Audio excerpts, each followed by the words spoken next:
오늘 말씀의 제목은 회개하기에 이르기를 원하노라 말씀입니다. 세례 요한이 사역을 시작하시면서 가장 먼저 외친 말이 무엇입니까? 회개하라, 천국이 가까웠느니라. 마태복음 3장 1절에서 2절 말씀을 한번 보겠습니다. 마태복음 3장 1절에서 2절 말씀입니다. 그때에 세례 요한이 이르러 유대 강야에서 전파하여 가로되 회개하라, 천국이 가까웠느니라 하였으니. 세례 요한만 그렇게 했을까요? 예수님도 사역을 시작하실 때 가장 먼저 회개하라, 천국이 가까웠느니라고 하셨습니다. 그럼 우리에게 회개가 아주 중요하다는 일이 되겠습니다. 마태복음 4장 17절입니다. 마태복음 4장 17절 말씀입니다. 이때부터 예수께서 비로소 전파하여 가라사대 회개하라, 천국이 가까웠느니라 하시더라. 세례 요한만, 예수님만? 아니요, 제자들도 전도하러 가면서 회개하라 외쳤습니다. 오늘 본문에서 베드로 사도도 하나님은 아무도 멸망치 않고 다 회개하기에 이르기를 원한다고 말씀하고 있습니다.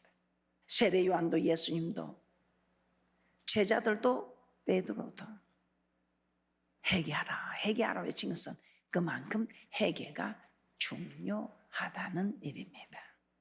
그럼 우리는 온전한 회개를 하기 위해서 어떻게 해야 할까요? 저는 오늘 저와 여러분이 먼저 죄를 깨달아야 한다고 생각합니다. 첫째, 죄를 깨달아야 합니다. 저도 그렇습니다. 여러분도 아마 그럴 것입니다. 내가 무슨 죄를 지었지? 내가 무슨 죄를 지었는지 모르고 있는 경우가 하다합니다. 저도 그렇습니다. 내가 무슨 죄를 지었지? 저 잘 모르겠습니다. 그런데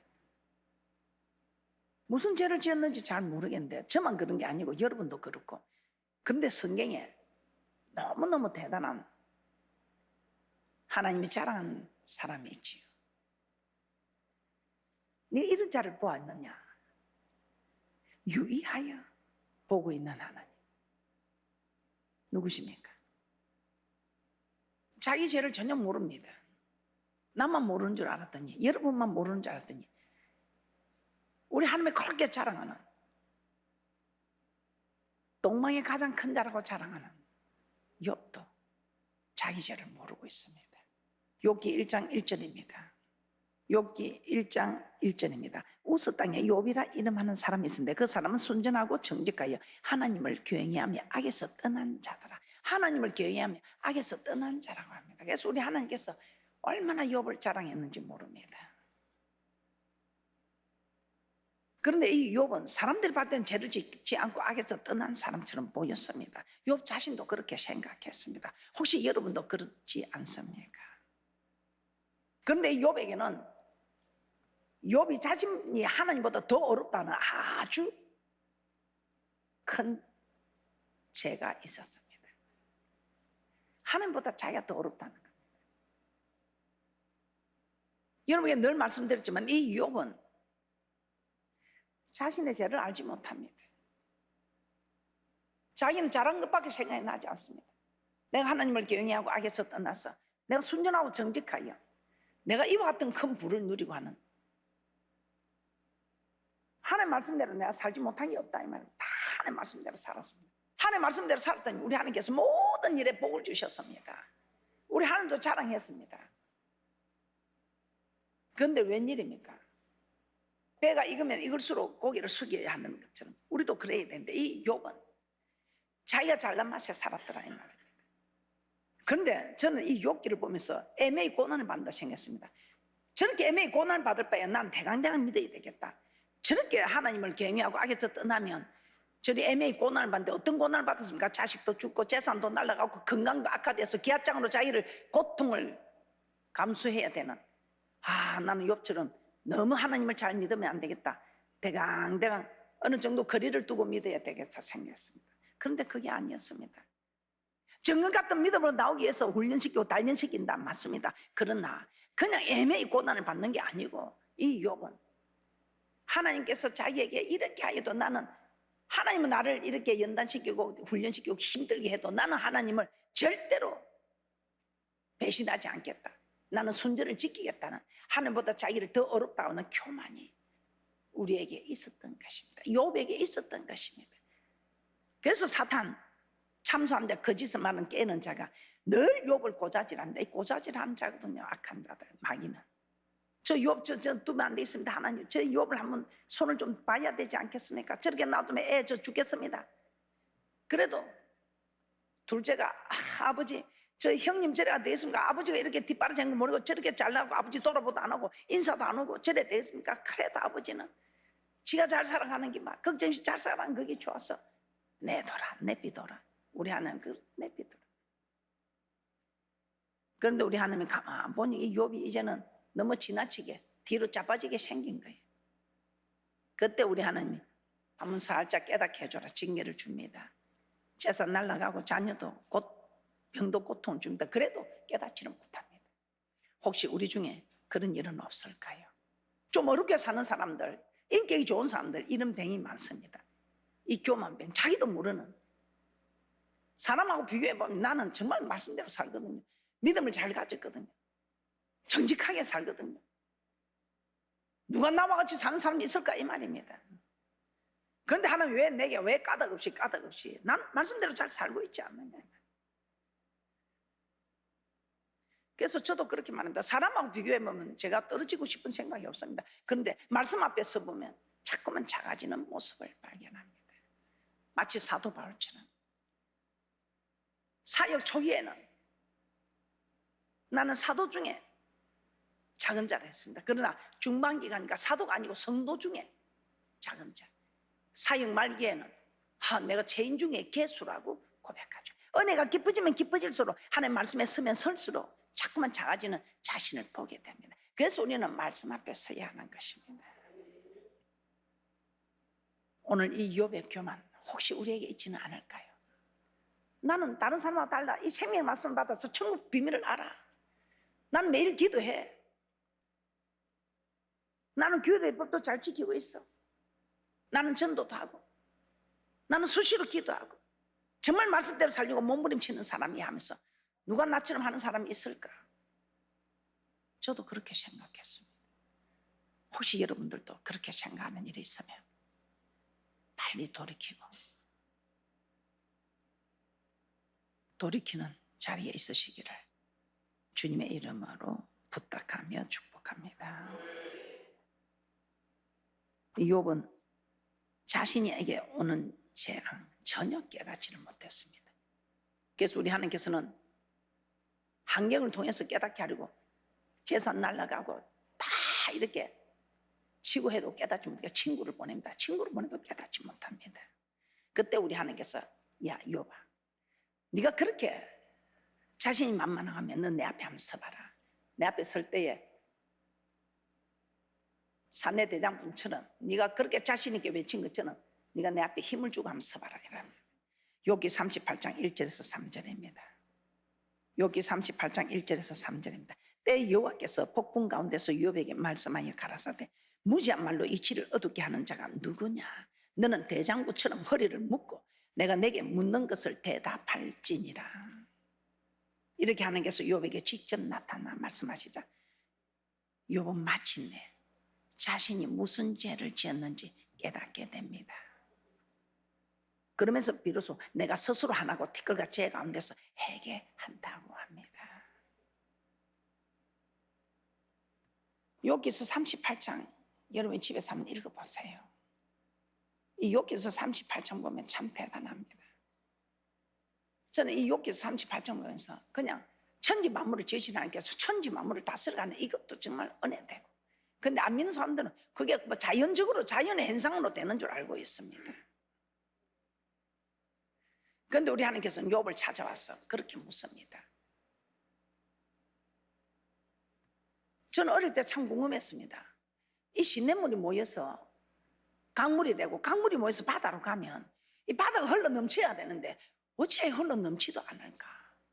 자꾸 물은 바다로 모여드는데 야 요봐, 네가 내보다 잘났어? 그러면 네가 이 바닷물을 네가 막았느냐?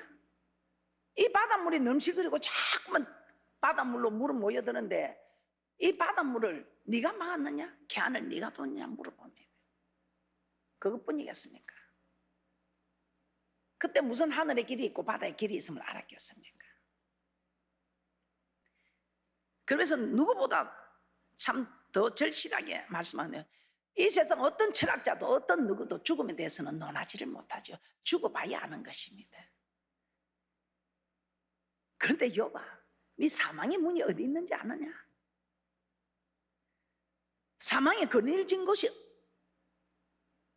무슨 알지도 못하고 대답하지도 못할 사망을 가지고 나면 사망의 문이, 사망에 쏘는 것이 어디에 있으며 사망에 거닐진 곳, 이거 드러나 봤습니까? 대답할 수 있는 일입니까? 보지도 못하고 들어도 보지 못한 일을 어떻게 해요? 우리 하나님께서 정말 대단하셔요. 세상 사람들에게 자연이 다스리지 이렇게 말할 수 있게 말을 하지 못합니다. 그러나 정말 어려서부터 내가 궁금했던 냇물이 모이면 강물이 되고 강물이 모이면 바다가 되는데 이 바다가 넘치지 않는 이런 일들은 자연의 섭리, 우박창고, 전쟁을 위해서 하나님이 저장해 두었답니다. 실제로 우리는 이스라엘이 10가지 재앙을 임할 때 그 우박 재앙이 내려온 거 알지 않습니까? 그러면서 우리 하나님께서 야, 내가 천지 만물을 창조할 때 네가 내보다 나았으면 네가 모퉁이 돌이라도 하나 낳았느냐? 네가 입이 있으면 한번 말해봐라. 네가 나보다 잘났다고 하는데 네가 한 일이 무엇이냐? 말씀에 순종해서 내가 순종하는 복을 있는 대로 기록된 대로 일침에도 변함없이 다 준 거, 그 복으로 네가 사는 것이지. 말씀을 잘 지킨 그건 정말 대단하다. 그래서 내가 너를 자랑한다. 그래서 네게 필요한 모든 것을 허락해 주고 동방의 가장 큰 자라는 이런 축복을 내가 주었다 이 말입니다. 그런데 부모가 뒷바라지 해준 거는 생각 안 하고 지가 공부를 잘해서 출세했다. 내가 말씀을 지켜서 내가 분복을 누리는 거 당연하다. 아무리 싫으시면 너 잘하게 하지 않으면 소용이 없는 거 우리 너무 잘합니다. 그러나 자기 자신에게 있는 게 임하면 잘 모르는 거예요. 그래서 이 교만은 멸망의 선봉이요 패망의 앞잡이라. 오늘 여러분들도 행여나 여러분들이 나는 하나님 뜻대로 사는데 이렇게 나는 열심히 섬기는데 내게 왜 하고 대적하지 마시고, 우리는 모르지만 우리 하나님께서는 우리에게 깨닫게 할 것이 있어서 늘 말씀 앞에 서게 합니다. 말씀 앞에 설 때 이거는 누가 들었으면 좋겠다. 이건 우리 집 사람이 들어야 되는데, 이건 우리 남편이 들어야 되는데, 이건 우리 자녀가 들어야 되는데, 그렇게 하지 마시고 내게 주시는 말씀이지 나와 함께하는 사람들에게 주시는 말씀이 아니다 이 말입니다. 그런데 우리는 말씀에 복된 하사를 다른 데 겨냥하여 그 복된 하사를 받지 못하고 그 심령에 심겨져서 우리의 영과 혼과 육을 살게 하는데 그 하사를 다른 데로 겨냥해서 그 복을 빼앗기고 있지는 아니합니까? 욥은 하나님 말씀 앞에 섰을 때, 하나님 앞에 섰을 때 하나님 누구십니까? 태초에 말씀이 계시네. 이 말씀이 하나님과 함께 계셨으니 이 말씀이 곧 하나님이시라. 하나님 앞에 섰을 때에 말씀 앞에 마침내 욥은 말씀 앞에 섰을 때에 깨닫게 됩니다. 욥기 42장 5절에서 6절입니다. 욥기 42장 5절에서 6절입니다. 내가 죽게 대하여 귀로 듣기만 하였었더니 이제는 눈으로 주를 배움나이다. 그러므로 내가 스스로 한하고 티끌과 재 가운데서 회개하나이다. 욥은 환경을 통해서 친구 말을 통해서 자신의 죄를 깨닫지 못했습니다. 그러나 하나님 말씀을 들었을 때, 하나님 말씀 앞에 섰을 때, 하나님 앞에 섰을 때 비로소 자신의 죄를 깨달을 수 있었던 것입니다. 바벨론 70년 포로 생활한 이스라엘 백성들 한번 보겠습니다. 바벨론 포로로 잡혀갔습니다. 그런데 웬일입니까? 70년 지나는 동안에 대부분 바벨론에서 다 죽었습니다. 그리고 다시 돌아온 사람들은 바벨론에서 다시 태어난 사람들이 대부분이었습니다. 그래서 이들은 자신들의 조상들이 무슨 죄를 지었는지 잘 알지 못합니다. 무엇 때문에 우리 조상들이 뭘 잘못해서 이렇게 고통을 받는지. 그때 학사 에스라가 이스라엘 백성들을 수문학 광장에 모으게 됩니다. 수문학 강좌에서 우리 하나님의 이 율법의 책을 읽게 됩니다. 이 율법의 내용이 무엇인지 깨닫게 해준다 이 말입니다. 이 율법의 말씀이, 이 율법의 내용이 무엇인지 깨닫게 되었을 때 이 백성들 이 말씀을 듣고 다 울었다고 합니다. 느헤미야 8장 8절에서 9절 한번 보겠습니다. 느헤미야 8장 8절에서 9절입니다. 우리는 말씀을 가까이 하지 못하여 깨닫지 못하고 오히려 원망하고 불평하고 하나님을 대적하는 일은 없으십니까? 그런데 오늘 바벨론 볼에서 돌아온 이 이스라엘 백성들, 학사 에스라가 율법책을 읽어줄 때 그 율법책의 내용이 무엇인지 깨닫고 울었다 이 말입니다. 느헤미야 8장 8절에서 9절입니다. 하나님의 율법책을 낭독하고 그 뜻을 해석하여 백성으로 그 낭독하는 것을 다 깨닫게 하며 백성이 율법의 말씀을 듣고 다 우는지라. 총독 느헤미야와 제사장 겸 학사 에스라와 백성을 가르치는 레위 사람들이 모든 백성에게 이르기를 오늘은 너희 하나님 여호와의 성일이니 슬퍼하지 말며 울지 말라 하고 율법의 말씀을 듣고 다 울었다면 이 율법의 말씀을 듣는데 깨닫게 된 겁니다. 아, 왜 우리가 포로로 잡혀갔던가? 아, 우리 조상들이 이런 죄를 지었구나. 그래서 우리가 포로로 잡혀가서 그 고생을 하였구나. 깨닫게 되니까 이제 우리는 그렇게 해서는 안 되겠다는 것을 깨닫게 되죠. 그래서 이 역사를 모르면, 역사를 통해서 교훈을 얻지 못하면 이게 가장 큰 비극이라고 합니다. 그래서 우리는 자기 죄를 깨닫는데 사람하고 비교해보면 죄를 깨닫지 못합니다. 욥이 그랬습니다. 사람하고 비교해보면 자기보다 잘난 사람이 없어요. 다 내가 저 사람보다 내가 신앙이 좋아, 저 사람보다 내가 믿음이 좋아, 저 사람보다 내 인격이 좋아, 저 사람보다는 좋아 이것밖에 없다 이 말입니다. 그래서 사도 바울은 율법 앞에 서지 못하면 안 된다는 것입니다. 율법을 통해서 우리는 죄를 깨닫게 된다는 겁니다. 이 율법이 무엇입니까? 하나님의 말씀 아닙니까? 로마서 7장 7절입니다. 로마서 7장 7절입니다. 그런즉 우리가 무슨 말 하리요? 율법이 죄냐? 그럴 수 없느니라. 율법으로 말미암지 않고는 내가 죄를 알지 못하였으니 곧 율법이 탐내지 말라 하지 아니하였다면 내가 탐심을 알지 못하였으리라. 이 율법에서 탐내지 말라, 이 탐심은 죄라는 것을 가르쳐 주지 않았으면 내가 탐내는 것이 아, 내가 조금 더 모으고 조금 더 하고 이게 무슨 탐심이 죄냐 이 말입니다. 탐내지 말라 하지 아니었다면 이 탐심이 죄인 줄 난 몰랐답니다. 그래서 우리는 하나님의 말씀 앞에 서면 내 죄를 깨닫게 되는 축복이 있는 줄 믿습니다. 그래서 우리는 내 죄를 잘 모르고 남의 죄는 잘 압니다. 남의 눈에 티는 잘 아는데 내 눈에 뜰보를 보지 못하는 일이 우리에게 일어나는 현실입니다. 그런데 웬일입니까? 말씀 앞에 서면 아, 내가 잘못했구나. 말씀 앞에 서면 아, 이거 내가 고쳐야 되겠구나. 말씀 앞에 서면 아, 내가 이렇게 해야 되겠구나 깨닫게 된다는 것입니다. 그래서 사도 바울은 신앙이 깊어지면 깊어질수록 자신을 더 겸손하게 낮춘 것을 볼 수 있습니다. 사도 바울 사역 초기에는 고린도전서 15장 9절입니다. 고린도전서 15장 9절에 나는 사도 중에 지극히 작은 자라. 사도 중에 지극히 작은 자라. 내가 하나님의 교회를 핍박하였으므로 사도라 칭함을 받기에 감당치 못할 자로다. 그래도 사역 초기에는 사도 중에 지극히 작은 자라 했어요. 그런데 웬일입니까? 사역 중반기에 들어갑니다. 사역 중반기에 에베소서 3장 8절입니다. 에베소서 3장 8절에 모든 성도 중에 지극히 작은 자보다 더 작은 나. 모든 성도 중에 지극히 작은 자보다 더 작은 나라고 고백합니다.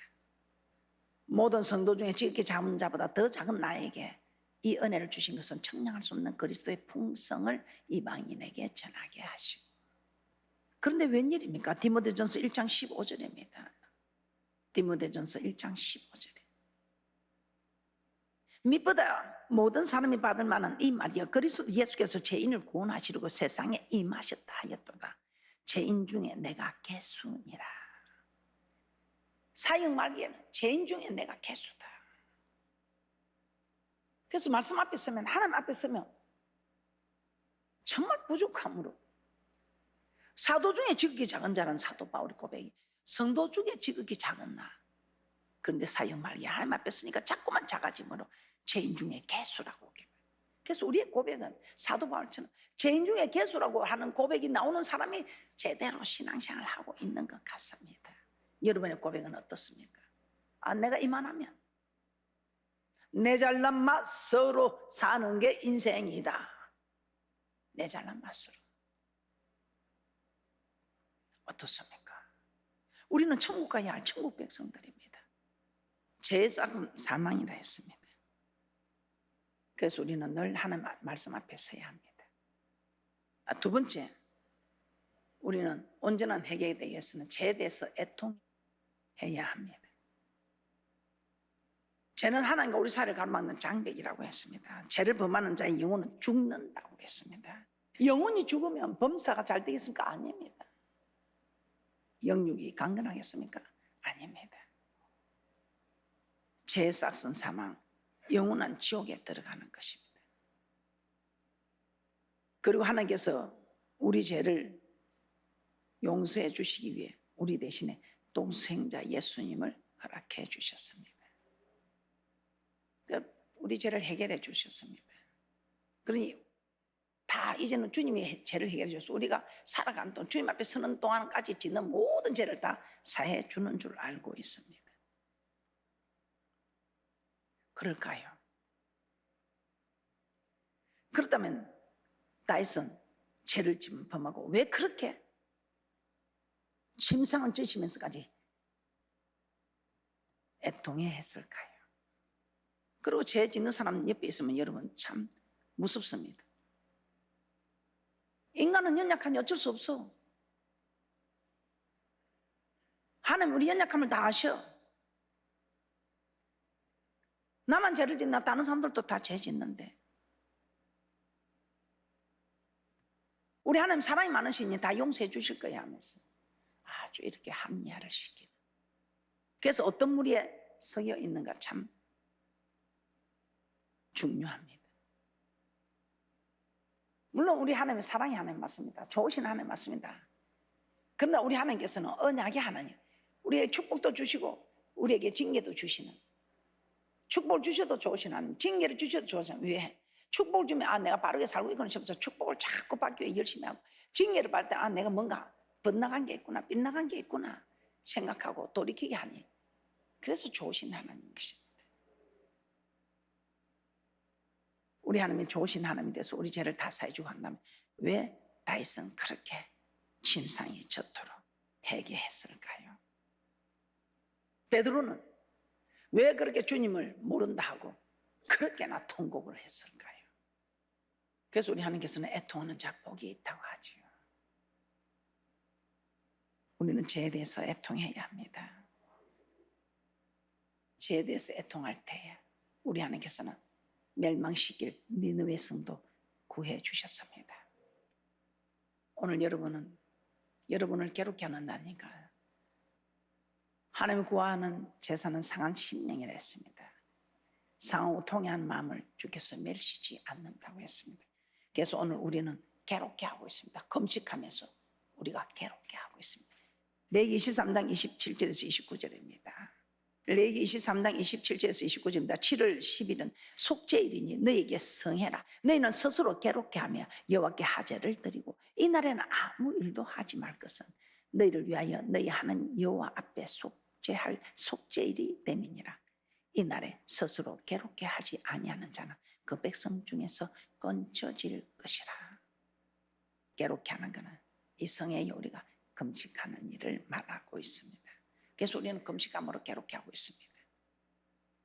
우리는 모두 죄를 깨달았으면 애통하고 상하는 심령으로 기도하였어. 우리 하나님께서 이 괴롭게 하는 나를 기뻐 보시고 죄에 대해서 금식하는 이 일에 우리 하나님께서는 기뻐하시며 작은 죄라도 경각심을 가지고 주님 앞에 이 나를 괴롭게 하는 이 모습에 우리 하나님께서 크게 기뻐하사 우리와 함께하는 대축복이 있을 줄.